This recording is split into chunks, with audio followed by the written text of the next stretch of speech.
Tips and techniques. To create a cast-on loop, hold the yarn in one hand and use the other to make a small circle, overlapping the strands. Take the top strand, fold it over with your fingers, and push it up through the circle from beneath. Pull this new loop up while holding the yarn to create a snug slip knot. Holding this cast-on loop, put a knitting needle through the center. Slide the slip knot up to the needle. This is your first cast-on stitch and the only one done this way. Hold your needle in one hand and your yarn in the other. Place your thumb and forefinger between the strands. Keep the strand attached to the ball against your forefinger and the loose strand against your thumb. Shift your hand back to allow you to work near the palm of your hand. To cast on with your needle, go in from the bottom of the thumb and toward the forefinger. Push the needle down through the loop created by the forefinger and bring the yarn forward. Bring it right through the hole you went in near your thumb. Release the yarn from around your thumb and reposition your thumb against the strand to draw it back and pull the stitch up to the needle.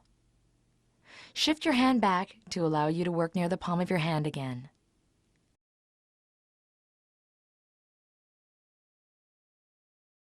To knit, you must first position the yarn on your hand. You will hold it the same way for every stitch. Start with your needle in one hand. Place the pinky finger of your free hand under the strand of yarn that is attached to the ball. Bring the strand up and across the back of your hand to your forefinger. Wrap the strand around your forefinger twice. Move your needle to the same hand as the yarn. With the other needle in your free hand, place the tip of it into the back of the first stitch from below. Still using the tip of the needle, reach behind the strand at the back, bringing it in front of the needle. Hold it onto the needle with your finger and bring it through the same hole you originally went into.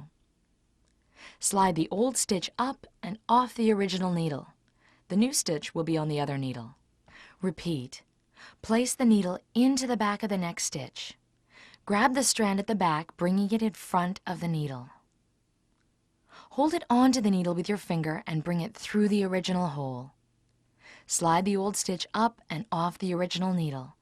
The new stitch will be on the other needle.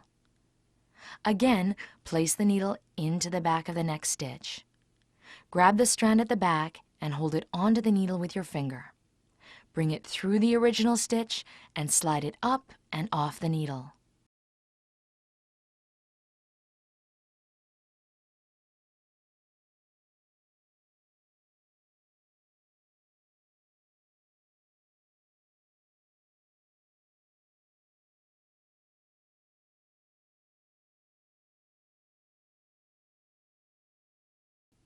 To purl a stitch, the yarn must be in front of the needles. Place the tip of the needle in through the top and front of the stitch. With your finger, bring the yarn down between the needles. Push the working needle away through the original stitch and slide the old stitch off the needle. The new stitch will be on the other needle. Again, place the needle in through the top and front of the next stitch. With your finger, bring the yarn down between the needles. Push the working needle away through the original stitch and slide the old stitch off of the needle. The new stitch will be on the other needle.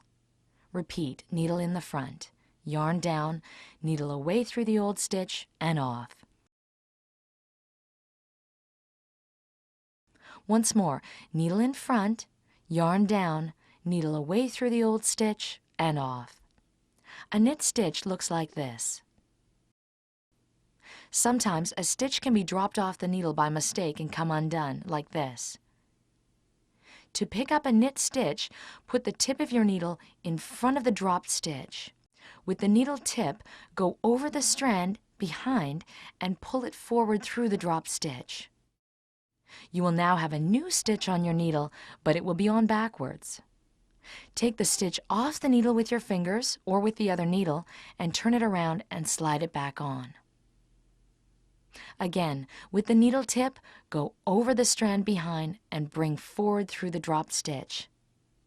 Then continue knitting. Sometimes we have to correct a stitch such as this one. It should have been a knit, but it was purled. Turn the work around to see the stitch better. Remove the stitch at the top of the row and pull the rows out down to and including the incorrect stitch. With the tip of the working needle, pick up the dropped purl stitch from behind. Gently, with your fingers, remove it from the needle. Move the needle tip back and grab the same strand again from behind. Bring it forward and down to wrap it onto the needle, then away through the stitch to create another stitch. Bring this new stitch to the front of any remaining undone rows.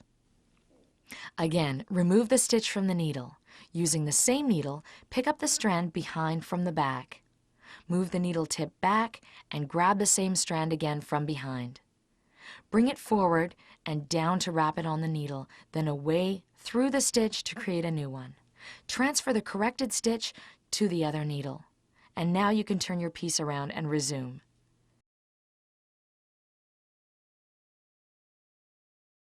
Here's how to add a new ball of yarn to your project. We take the old strand and the strand from the new ball of yarn and overlap them. The new strand should extend for approximately 6 inches, so there is enough length to sew it in. We will knit the first stitch of the next row with both strands, so wrap them together around your hand. Knit into the first stitch, but pick up both strands in the back and bring them through and off. Now we will let go of the old strand and continue with the new strand only.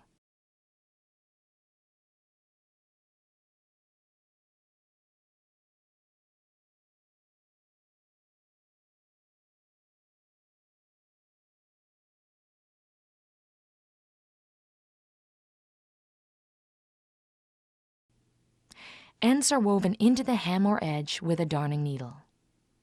Begin by weaving the needle through the back of the first stitch. Weaving across the back of the hem, go into the next stitch from the front. Continue this way across the back of the hem, alternating which direction you weave through the stitch. When you have woven several inches into the hem, stretch the hem to its proper size, then trim off the excess.